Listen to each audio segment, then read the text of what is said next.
White হাউসের কাছে বন্দুকযুদ্ধ ও lockdown, JD ভ্যান্সের মোটরক্যাডের পাশে চলল গুলি।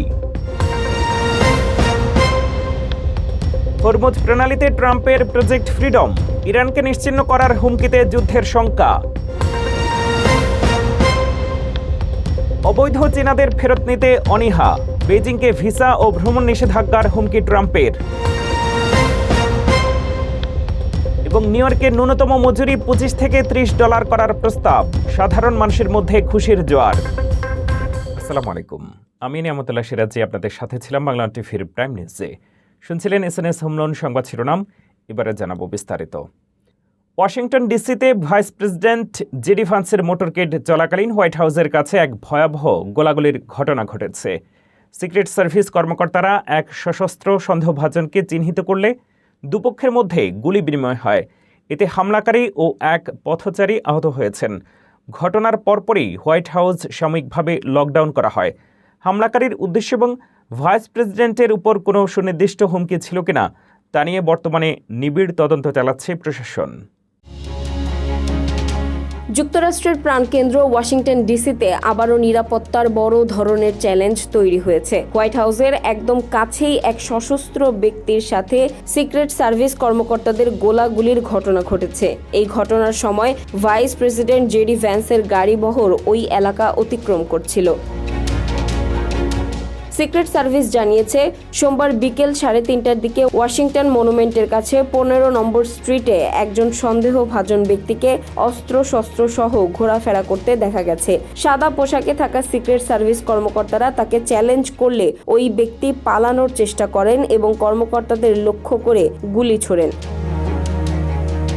পাল্টা গুলিতে ওই ব্যক্তি আহত হলে তাকে দ্রুত হাসপাতালে নিয়ে যাওয়া হয়। ওই সশস্ত্র ব্যক্তির ছোড়া গুলিতে সেখানে উপস্থিত একজন কিশোর আহত হয়েছে। তবে চিকিৎসকরা জানিয়েছেন কিশোরটির আঘাত প্রাণঘাতী নয়। বন্দুকধারীর প্রকৃত লক্ষ্য কে ছিল সেটি নিয়ে এখনও ধোঁয়াশায় রয়েছে প্রশাসন। ঘটনার পরপরই সতর্কতামূলক ব্যবস্থা হিসেবে হোয়াইট হাউস লকডাউন করা হয় এবং সাংবাদিকদের নিরাপদ স্থানে সরিয়ে নেওয়া হয়।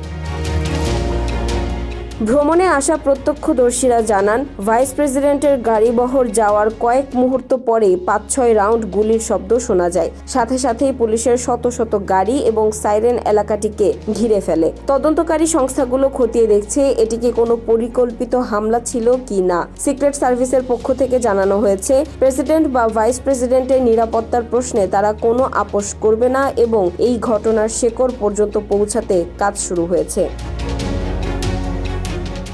ফ্লোরিডার প্ল্যান্ট সিটিতে এক নারকীয় হত্যাকাণ্ডে প্রাণ গেল দাদি, মা ও 2 মাসুম শিশুর। আধা মাইলের ব্যবধানে 2টি আলাদা জায়গা থেকে মরদেহগুলো উদ্ধার করেছে পুলিশ। অলৌকিকভাবে বেঁচে গেছে একটি শিশু। স্রেফ হত্যাকাণ্ড নাকি এর পেছনে লুকিয়ে আছে অন্য কোনো রহস্য? রবিবার ভোরের সেই রহস্যময় পদযাত্রার ভিডিও খুঁজছে পুলিশ। মর্মান্তিক এই ঘটনার বিস্তারিত জানাচ্ছেন ফারজানা আফরোজ। যুক্তরাষ্ট্রের ফ্লোরিডার প্ল্যান্ট সিটি এখন এক গভীর শোক ও আতঙ্কে নিমজ্জিত। গত রোববার সকালে একই পরিবারের 4 জনকে নৃশংসভাবে হত্যা করা হয়েছে।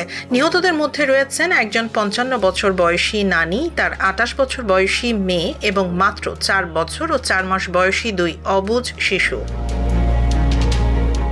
প্ল্যান্ট সিটি পুলিশ জানায়, রোববার ভোরে শহরের কেন্দ্রস্থলের উত্তর দিকে একটি গোলযোগের খবর পেয়ে পুলিশ ঘটনাস্থলে পৌঁছায়। সেখানে তারা মা এবং 2 শিশুকে গুরুতর অবস্থায় দেখতে পায়। 4 বছর এবং 4 মাস বয়সী শিশু দুটি ঘটনাস্থলেই মারা যায়। গুরুতর আহত মাকে হাসপাতালে নেওয়া হলে সেখানে তার মৃত্যু হয়। অলৌকিকভাবে একই স্থানে থাকা তৃতীয় একটি শিশু অক্ষত অবস্থায় উদ্ধার করা হয়েছে। তদন্ত চলাকালীন পুলিশ আধা মাইল দূরে দ্বিতীয় একটি স্থানে 55 বছর বয়সী নানির মরদেহ উদ্ধার করে। পুলিশের ধারণা এই হত্যাকাণ্ডগুলো একই সূত্রে গাঁথা। তবে এখন পর্যন্ত কোনো সন্দেহভাজন বা এই নৃশংস অপরাধের পেছনের কারণ সম্পর্কে কোনো তথ্য পাওয়া যায়নি। পুলিশ এই রহস্যময় হত্যাকাণ্ডের কিনারা করতে ওই এলাকার বাসিন্দাদের সহযোগিতা চেয়েছে। বিশেষ করে রোববার ভোর 5:30 থেকে সকাল 7টা পর্যন্ত সময়ের সিসিটিভি ফুটেজ পুলিশের কাছে জমা দেওয়ার অনুরোধ করা হয়েছে। তদন্তকারীরা এমন কোনো ভিডিও খুঁজছেন যেখানে একজন নারীকে 3টি ছোট শিশু নিয়ে হেঁটে যেতে দেখা গেছে। তদন্তের স্বার্থে পুলিশ এখনও নিহতদের নাম প্রকাশ করেনি। একটি সাজানো পরিবার কেন এবং কার আক্রোশের শিকার হলো তা নিয়ে পুরো এলাকায় তোলপাড় চলছে। খুনিকে দ্রুত শনাক্ত করতে পুলিশ সর্বোচ্চ চেষ্টা চালিয়ে যাচ্ছে। হরমুজ প্রণালীতে নিয়ন্ত্রণ প্রতিষ্ঠাকে কেন্দ্র করে যুক্তরাষ্ট্র ও ইরানের মধ্যে নতুন করে উত্তেজনা ছড়িয়ে পড়েছে। মার্কিন নৌবাহিনীর প্রজেক্ট ফ্রিডমের আওতায় পণ্যবাহী জাহাজ স্কট শুরু করলে ইরানের 6টি ছোট বোট ধ্বংস করার দাবি করে। অন্যদিকে ইরান এই অভিযানকে যুদ্ধবিরতির লঙ্ঘন বলে অভিহিত করেছে এবং আরব আমিরাতের তেল বন্দরে ক্ষেপণাস্ত্র হামলা চালিয়েছে। এই সংঘাতের ফলে বিশ্ববাজারে তেলের দাম ও সরবরাহ নিয়ে নতুন করে উদ্বেগ দেখা দিয়েছে। হরমুজ প্রণালীর নিয়ন্ত্রণ নিয়ে মধ্যপ্রাচ্যে আবারও যুদ্ধের দামামা। আমেরিকার প্রজেক্ট ফ্রিডম বনাম ইরানের পাল্টা হামলা, সব মিলিয়ে এক ভয়াবহ সংকটের মুখে বিশ্ব অর্থনীতি। সোমবার মার্কিন নৌবাহিনী যখন হরমুজ প্রণালীতে আটকে পড়া ট্যাঙ্কারগুলোকে উদ্ধারে প্রজেক্ট ফ্রিডম শুরু করে, তখনই শুরু হয় রক্তক্ষয়ী সংঘর্ষ। পেন্টাগন দাবি করেছে তারা ইরানের 6টি সশস্ত্র নৌকা ও ড্রোন ধ্বংস করেছে। অন্যদিকে তেহরানের দাবি, মার্কিন হামলায় নিহত হয়েছেন 5 বেসামরিক নাগরিক। সংঘাত কেবল জলপথেই সীমাবদ্ধ থাকেনি।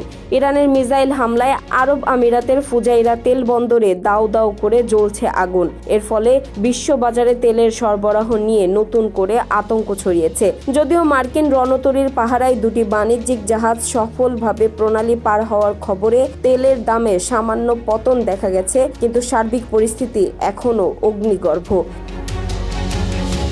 ইরানের পররাষ্ট্রমন্ত্রী আব্বাস আরাগচি হুঁশিয়ারি দিয়েছেন যে এই সংকটের কোনো সামরিক সমাধান নেই। পাকিস্তান মধ্যস্থতার চেষ্টা করলেও প্রেসিডেন্ট ট্রাম্প ইরানের প্রস্তাব মানতে নারাজ। তার মূল লক্ষ্য ইরানের ইউরেনিয়াম সমৃদ্ধকরণ বন্ধ করা, যা ইরান কোনোভাবেই মেনে নিতে চাইছে না।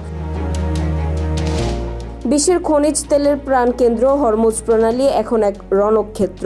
একদিকে পরাশক্তি যুক্তরাষ্ট্র, অন্যদিকে অনড় ইরান। এই দ্বৈরথ কি তৃতীয় বিশ্বযুদ্ধের দিকে এগোচ্ছে, নাকি কূটনীতির টেবিলে মিলবে সমাধান? উত্তর দেবে সময়।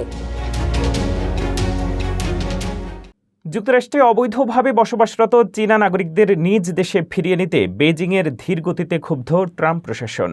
চীন যদি এই প্রক্রিয়া দ্রুত না করে, তবে বেজিংয়ের উপরে কঠোর ভ্রমণ নিষেধাজ্ঞা ও ভিসা সংক্রান্ত নতুন শর্ত আরোপের হুঁশিয়ারি দিয়েছে ওয়াশিংটন। প্রেসিডেন্ট ডোনাল্ড ট্রাম্পের আসন্ন চীন সফরের ঠিক আগেই এই নতুন উত্তেজনা শুরু হলো।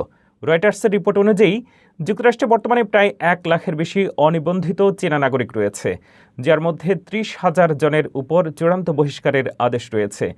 2015 সালের শুরুতে চীন 3,000 নাগরিককে ফেরত নিলেও গত 6 মাসে এই সহযোগিতা অনেক কমিয়ে দিয়েছে। মার্কিন কর্মকর্তারা একে আন্তর্জাতিক দায়বদ্ধতার লঙ্ঘন হিসেবে দেখছেন। ট্রাম্প প্রশাসন জানিয়েছে, চীন সহযোগিতা না করলে ভিসা ফি বৃদ্ধি, ভিসা প্রত্যাখ্যান এবং সীমান্তে প্রবেশে কড়াকড়ি আরোপ করা হতে পারে। বেজিং অবশ্য জানায়, নাগরিকদের পরিচয় নিশ্চিত করা একটি সময়সাপেক্ষ বিষয়। আমেরিকার ইতিহাসে বড় স্বাস্থ্যসেবা জালিয়াতির পর্দা ফাঁস। ডিএনএ পরীক্ষার নামে $522 মিলিয়ন ভুয়া বিল পাঠিয়ে মেডিকেয়ার থেকে কোটি কোটি টাকা চুরির দায়ে দণ্ড পেলেন 2 ব্যক্তি। জালিয়াতির পর মেক্সিকো সীমান্তে নাটকীয়ভাবে ধরা পড়া থেকে শুরু করে কোটি কোটি ডলার জরিমানা। কিভাবে চলত এই বিশাল অপরাধী নেটওয়ার্ক? বিস্তারিত জানাচ্ছেন ফারজানা আফরোজ। জনসাধারণের ট্যাক্সের টাকা চুরির এক অবিশ্বাস্য ছক। যুক্তরাষ্ট্রের জর্জিয়ায় $522 মিলিয়ন একটি বিশাল স্বাস্থ্যসেবা জালিয়াতি চক্রের পর্দা ফাঁস হয়েছে। এই চক্রটি মানুষের ডিএনএ নমুনা এবং ভুয়া মেডিকেল অর্ডার ব্যবহার করে সরকারি ও বেসরকারি বীমা থেকে কোটি কোটি ডলার হাতিয়ে নেওয়ার চেষ্টা করেছিল। 57 বছর বয়সী রিয়াদ সালাহালদিন এবং 28 বছর বয়সী মোহাম্মদ মোস্তফা, এই 2 ব্যক্তি 2018 থেকে 2020 সাল পর্যন্ত এই বিশাল সাম্রাজ্য পরিচালনা করেন। রিয়াদ সালাহালদিনকে 12 বছর 7 মাস এবং মোহাম্মদ মোস্তফাকে 3 বছরের কারাদণ্ড দেওয়া হয়েছে। তারা টেলিমার্কেটিং এবং ডোর টু ডোর প্রচারণার মাধ্যমে মানুষকে বিনামূল্যে ডিএনএ পরীক্ষার প্রলোভন দেখাতো। প্রতারক চক্রটি সুস্থ মানুষের থেকে সংগৃহীত ডিএনএ নমুনাগুলোকে এমনভাবে উপস্থাপন করত যেন সেগুলো ক্যান্সার বা অন্য জটিল রোগের স্ক্রিনিংয়ের জন্য অত্যন্ত জরুরি। এরপর তারা ভুয়া ডাক্তারদের মাধ্যমে জাল মেডিকেল রিপোর্ট তৈরি করে বীমা কোম্পানিগুলোর কাছে বিল পাঠাতো। প্রকৃতপক্ষে এই পরীক্ষার কোনো প্রয়োজনীয়তাই ছিল না। এভাবে তারা সরকারি তহবিল থেকে প্রায় $84 বিলিয়ন সরাসরি হাতিয়ে নেয়। রিয়াদ সালাহ আল-দিন যখন বুঝতে পারেন তিনি ধরা পড়তে চলেছেন, তখন তিনি অন্যের পরিচয়পত্র ব্যবহার করে টেক্সাস সীমান্ত দিয়ে মেক্সিকোতে পালানোর চেষ্টা করেন, কিন্তু শেষ রক্ষা হয়নি। সীমান্তেই তাকে গ্রেফতার করা হয়। আদালত তাকে প্রায় $85 মিলিয়ন জরিমানা এবং তার বিশাল সম্পত্তি বাজেয়াপ্ত করার নির্দেশ দিয়েছেন। এই মামলাটি যুক্তরাষ্ট্রের স্বাস্থ্যসেবা জালিয়াতি দমনে এক বড় মাইলফলক। বিচার বিভাগ জানিয়েছে, জনস্বাস্থ্য ব্যবস্থার সুরক্ষায় এ ধরনের সংঘবদ্ধ অপরাধী চক্রের বিরুদ্ধে জিরো টলারেন্স নীতি গ্রহণ করা হয়েছে। সাধারণ মানুষের ট্যাক্সের টাকা দিয়ে নেতারা যখন ব্যক্তিগত পকেট ভারী করে, তখন আইনের শাসনই হয়ে ওঠে একমাত্র ভরসা। নিউ ইয়র্কবাসীদের জন্য পকেটে বাড়তি টাকা আসার হাতছানি। বর্তমানে $17 ন্যূনতম মজুরি পৌঁছাতে পারে $25, এমনকি $30। কংগ্রেস ও সিটি কাউন্সিলে উত্থাপিত নতুন বিলগুলো সফল হলে বড় কোম্পানিগুলোর জন্য এই নিয়ম বাধ্যতামূলক হবে। মুদ্রাস্ফীতির বাজারে এই মজুরি বৃদ্ধি সাধারণ মানুষের জীবনে কতটা প্রভাব ফেলবে এবং কোম্পানিগুলো কিভাবে এটি বাস্তবায়ন করবে, বিস্তারিত জানুন প্রতিবেদনে। ফেডারেল পর্যায়ে মার্কিন যুক্তরাষ্ট্রে ন্যূনতম মজুরি শেষবার বেড়েছিল 2009 সালে, যা বর্তমানে মাত্র $7.25। কিন্তু সম্প্রতি কংগ্রেসের কয়েকজন সদস্য living wedge for all act নামে একটি বিল উত্থাপন করেছেন। এই প্রস্তাব অনুযায়ী দেশব্যাপী বড় কোম্পানিগুলোর জন্য ন্যূনতম মজুরি বাড়িয়ে $25 করার দাবি জানানো হয়েছে। বড় প্রতিষ্ঠানগুলো 2031 সালের মধ্যে এবং ছোট ব্যবসায়ীরা 2038 সালের মধ্যে এই মজুরি কার্যকর করবে। তবে নিউ ইয়র্ক সিটির জন্য পরিকল্পনাটি আরও উচ্চাভিলাষী। সিটি কাউন্সিলে উত্থাপিত প্রস্তাব অনুযায়ী 2030 সালের মধ্যে বড় কোম্পানির কর্মীদের মজুরি হবে ঘন্টায় $30। পরিকল্পনাটি 2027 সাল থেকে ধাপে ধাপে কার্যকর হবে। শুরুতে $20, এরপর প্রতি বছর বেড়ে 2030-এ গিয়ে তা $30 ঠেকবে। এমনকি ছোট ব্যবসায়ীদেরও 2031 সালের মধ্যে $29 মজুরি নিশ্চিত করার লক্ষ্যমাত্রা দেওয়া হয়েছে। বিলের প্রবক্তারা বলছেন, জীবনযাত্রার ব্যয় যে হারে বাড়ছে তাতে বর্তমান মজুরি দিয়ে জীবন চালানো অসম্ভব। এই মজুরি বৃদ্ধি কেবল কর্মীদের জীবনযাত্রার মান উন্নত করবে না, বরং ক্রমবর্ধমান মুদ্রাস্ফীতির সাথে তাল মেলাতেও সাহায্য করবে। যদিও এই প্রস্তাব এখনো আইন হিসেবে পাশ হয়নি, তবে এটি কার্যকর হলে নিউ ইয়র্কের লক্ষ লক্ষ শ্রমজীবী মানুষের অর্থনৈতিক ভাগ্য বদলে যাবে। আকাশচুম্বী ভাড়ার শহরে এই বাড়তি আয় কতটুকু স্বস্তি আনে, এখন সেটি দেখার অপেক্ষা। নিউ ইয়র্কের আভিজাত্যের মানচিত্রে এখন বড় চমক কুইন্সের মালবা।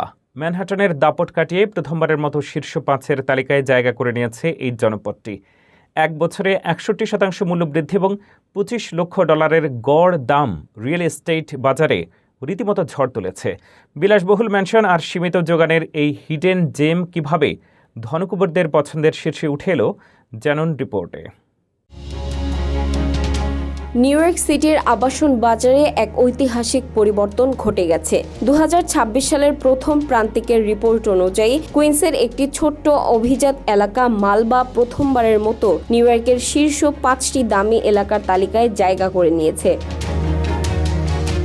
ট্রাইবেকা কিংবা সোহোর মতো বিশ্বখ্যাত এলাকাগুলোর সাথে এখন পাল্লা দিচ্ছে কুইন্সের এই জনপদ। প্রপার্টি শার্ক এর সর্বশেষ তথ্য অনুযায়ী মালবায় বাড়ির গড় বিক্রয় মূল্য গত এক বছরে অবিশ্বাস্য 61% বৃদ্ধি পেয়েছে। বর্তমানে এখানকার একটি বাড়ির গড় দাম প্রায় $25 লক্ষ। মাত্র 850 জন বাসিন্দার এই নিরিবিলি এলাকাটি এখন সিটির 5ম ব্যয়বহুল স্থান। মালবার এই দাম বৃদ্ধির পেছনে রয়েছে বিশাল সব অট্টালিকা। এখানকার বাড়িগুলো সাধারণ কুইন্সের বাড়ির তুলনায় অনেক বড়, গড়ে প্রায় 3000 বর্গফুটের বেশি। সম্প্রতি এখানে একটি 5000 বর্গফুটের প্রাসাদ বিক্রি হয়েছে $31 লক্ষ, যাতে রয়েছে রিসোর্ট স্টাইল সুইমিং পুল এবং আধুনিক সব সুযোগ সুবিধা। আবাসন বিশেষজ্ঞদের মতে মালবা একটি লুকানো রত্ন। এখানে কোনো বড় কন্ডো বা ফ্ল্যাট নেই, আছে কেবল আভিজাত্যে ঘেরা একক পরিবার বা ডিটাচড হাউস। হোয়াইটস্টোন ব্রিজের মোহনীয় দৃশ্য, লং আইল্যান্ড সাউন্ডের জলরাশি এবং ওয়েস্টচেস্টারের তুলনায় কম ট্যাক্স, সব মিলিয়ে ধনী বিনিয়োগকারীদের প্রধান গন্তব্য এখন মালবা। তালিকায় যথারীতি 1 নম্বরে আছে হাডসন ইয়ার্ডস, $4.62 মিলিয়ন। কিন্তু মালবার এই উল্কা গতি সবাইকে অবাক করে দিয়েছে। একসময় যা ছিল কেবল একটি শান্ত জনপদ, আজ তা নিউ ইয়র্কের নতুন আভিজাত্যের প্রতীক। আপনি যদি নিউ ইয়র্কের সবচেয়ে ব্যয়বহুল এলাকায় রাজকীয় জীবন চান, তবে মালবা হতে পারে আপনার পরবর্তী ঠিকানা। দীর্ঘ 10 বছর লস অ্যাঞ্জেলেসের যে ঐতিহাসিক প্রাসাদে সন্তানদের নিয়ে বসবাস করেছেন, সে মায়ার বাঁধন এবার ছিন্ন করছেন অ্যাঞ্জেলিনা জলি। বিচ্ছেদের আইনি বাধ্যবাধকতা কাটিয়ে $29.9 মিলিয়ন নিজের বিলাসবহুল বাড়িটি বিক্রির তালিকায় তুলেছেন এই হলিউড স্টারলেট। সন্তানদের বয়স 18 হতেই হলিউড ছেড়ে কম্বোডিয়ায় স্থায়ীভাবে পাড়ি দেওয়ার চূড়ান্ত প্রস্তুতি এখন জলির চোখে মুখে। এক নজরে দেখে নিন জলির এই রাজকীয় অট্টালিকার বিশেষ কিছু দিক।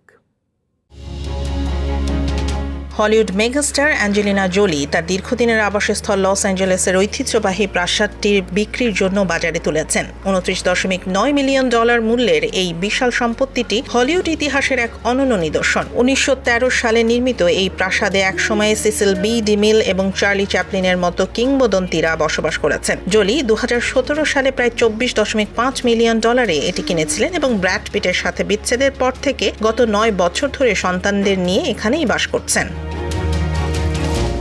জলির এই বাড়ি বিক্রির সিদ্ধান্তটি আকস্মিক নয়। 2024 ও 2025 সালের বিভিন্ন সাক্ষাৎকারে তিনি বারবার উল্লেখ করেছিলেন যে লস অ্যাঞ্জেলেসের কৃত্রিম জীবনধারার চেয়ে তিনি বিদেশের সাধারণ ও মানবিক পরিবেশ বেশি পছন্দ করেন। আইনি জটিলতার কারণে সন্তানদের বয়স 18 না হওয়া পর্যন্ত তাকে ক্যালিফোর্নিয়া ছাড়ার অনুমতি ছিল না। আগামী জুলাই মাসে তার কনিষ্ঠ সন্তান নক্স ও ভিভিয়েনের 18 বছর পূর্ণ হতে যাচ্ছে, যা জলিকে হলিউড ছাড়ার পূর্ণ স্বাধীনতা দিচ্ছে। তিনি জানিয়েছেন পরবর্তী সময়ে তিনি তার সন্তানদের নিয়ে কম্বোডিয়ায় অনেকটা সময় কাটাবেন, যেখানে তার আগে থেকেই নিজস্ব বাড়ি রয়েছে। এই প্রাসাদে রয়েছে 6টি শোবার ঘর, 10টি বাথরুম এবং আধুনিক সব সুযোগ সুবিধা, যেমন ফিটনেস স্টুডিও, লাইব্রেরি এবং দৃষ্টিনন্দন বাগান। জলি সবসময়ই ব্যক্তিগত গোপনীয়তাকে গুরুত্ব দিয়েছেন, তাই বিক্রির বিজ্ঞাপনে বাড়ির ভেতরের কোনো ছবি প্রকাশ করা হয়নি। গত বছর ক্যালিফোর্নিয়ার দাবানলের সময় ক্ষতিগ্রস্তদের নিজের বাড়িতে আশ্রয় দিয়ে জলি তার উদারতার পরিচয় দিয়েছিলেন। তবে এখন সেই মায়ার বাঁধন ছিন্ন করে তিনি এক নতুন জীবনের পথে পা বাড়াচ্ছেন। হলিউড থেকে তার এই প্রস্থান বিনোদন জগতে এক বড় আলোচনার জন্ম দিয়েছে। মূলত সন্তানদের ভবিষ্যৎ এবং ব্যক্তিগত শান্তির খোঁজেই জলি এই ঐতিহাসিক রাজপ্রাসাদটি হাতবদল করতে চলেছেন। এই ছিল বাংলা টিভির প্রাইম নিউজে। পরবর্তী প্রাইম নিউজ দেখার আমন্ত্রণ জানিয়ে শেষ করছি এখানেই। এতক্ষণ সাথে থাকার জন্য ধন্যবাদ।